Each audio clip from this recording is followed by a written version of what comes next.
बिस्मिल्लाहिर्रहमानिर्रहीम। व्यूवर्स, आप हमारा यूट्यूब चैनल देख रहे हैं जमहूर की आवाज़ MTM उर्दू पर। एक तो आज इस वक्त चूँकि हम पार्लियामेंट हाउस के बाहर मौजूद हैं तो इस वजह से आपको रोशनी कम लग रही है। दूसरा, अब जो बात आपसे करनी है, एक तो आईनी तरमीम के हवाले से इत्तफाक़ राय हो गया, लेकिन ये जो पार्लियामेंट के हमसाए हैं हमारे सुप्रीम कोर्ट वाले भाई, ये क्यों जो है वो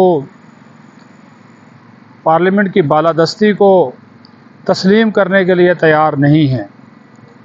आज जब इलेक्शन कमीशन मखसूस नशिस्तों के हवाले से स्पीकर कौमी असम्बली के लिखे गए खतूत, पंजाब असम्बली के स्पीकर के लिखे गए खतूत के ऊपर इजलास कर रहे थे, बात कर रहे थे, तो आपने देखा कि जो है वो उसी वक्त एक वही जो 8 जजेस का एक वज़ाती फ़ैसला मज़ीद वज़ात की सूरत में सामने आ गया।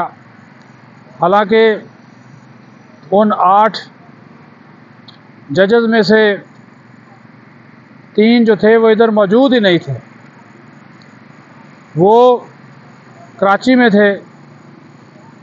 8 के 8 जजेस के दस्तखत भी नहीं, लेकिन हज़ारों वजाहतें ऐसी कि हर वजाहत पे दम निकले, वो वाला हिसाब किया, फ़ौरन वजाहत जारी कर दी।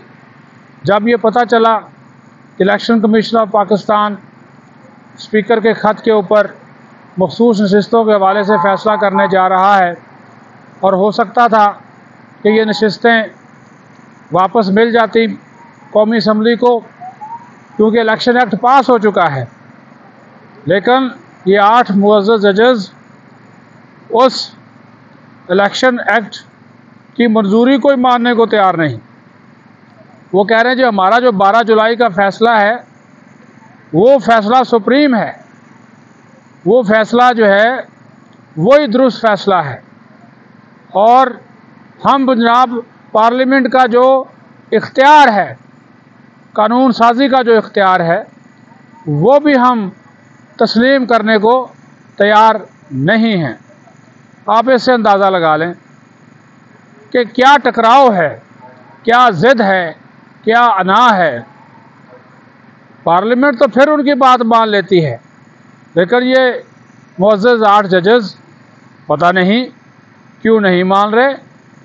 और इसकी टाइमिंग देखें, जब पार्लिमानी कमेटी के अंदर इत्तफाक़ राय हो गया कि एक आईनी तरमीम लाई जाएगी आला अदलिया में इस्लाहात के हवाले से, और उसमें कोई ऐसी चीज़ भी नहीं है, और दूसरी तरफ इलेक्शन कमीशन मखसूस नशिस्तों से मुतल्लिक़ फ़ैसला करने जा रहा था, तो उन्होंने इलेक्शन कमीशन को रोक दिया, दबाव डाला।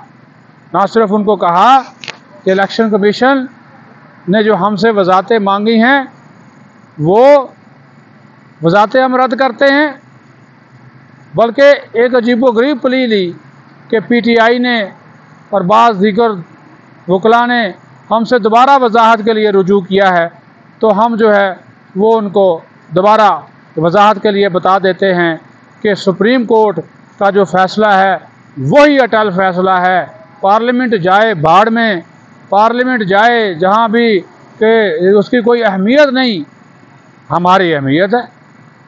बालादस्ती की गेम है।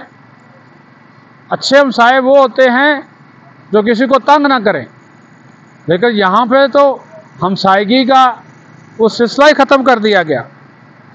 वो तो हमसायगी को दुश्मनी में तब्दील कर दिया गया, यानी कि अपना इख्तियार मनवाना चाहते हैं, पार्लियामेंट का इख्तियार नहीं मानते। जैसी भी पार्लियामेंट है, ये 24-25 करोड़ अवाम की नुमाइंदा पार्लियामेंट है। कानून साजी, आइन साजी इसका इख्तियार है। देखो, जो कानून बनाते हैं वो कहते नहीं जी हम सुपीरियर हैं, क्यों कानून बनाया। अब आज पार्लिमानी कमेटी ने एक फ़ैसला कर दिया और अच्छी कानून साजी जो है वो हो जाएगी। कल या परसों आपको पता चल जाएगा, नया जो कानून है वो बन जाएगा। और 26वीं तरमीम मंजूर हो जाएगी। आइनी बेंच बनने जा रहा है और 5 रुकनी आइनी बेंच होगा आइनी मुकदमात सुनने के लिए। चीफ जस्टिस की तकर्री पार्लिमानी कमेटी करेगी और सीनियर मोस्ट चीफ जस्टिस नहीं बनेगा। जो 3 सीनियर जजेस होंगे उनमें से किसी एक का पैनल जाएगा, वो बनेगा। तो वो तरमीम भी इनको चुभ रही है। इन 8 जजेस को नज़र आ रहा है कि शायद हमारे ख़िलाफ़ कोई तरमीम आ रही है, ये हमारे ख़िलाफ़ कोई मामला होने जा रहा है, तो लिहाजा इन्होंने फ़ौरन लंगोट कस लिए। ये भी तो एक बड़ी अजीबो गरीब बात है ना। इस बात को समझिए, इस बात की तह तक पहुँचिए, और बहुत ज़रूरी है पहुँचना। इस बात की तह तक पहुँचिए कि जनाब उस वक़्त इसकी टाइमिंग क्या है, यानी कि उसी वक़्त वजाहत दोबारा जारी करनी थी और बिन मांगे वजाहत दे दी। आज की वजाहत बिन मांगे है, कोई भी नहीं गया, कहते जी PTI ने मांगी थी वजाहत। जब तरमीम पास हो गई, पार्लिमानी कमेटी से मंजूर हो गई, उस वक़्त ही वजाहत करना याद आया। जब इलेक्शन कमीशन का इजलास हो रहा था, उस वक़्त ही ये सारा करना याद आया। तो कुछ ना कुछ तो दाल में काला है ना, हज़म ही नहीं हो रहा। हज़म होना चाहिए। आप पार्लियामेंट को माने, पार्लियामेंट की बालादस्ती को माने, पार्लियामेंट आपको मानती है। हम तो मुअज़्ज़ज़ के अल्फाज इस्तेमाल करते हैं, लेकिन इदारों का टकराव ठीक नहीं है। जमहूरियत के लिए सबको मिल बैठ कर सोचना चाहिए। अपना ख्याल रखें। पाकिस्तान जिंदाबाद।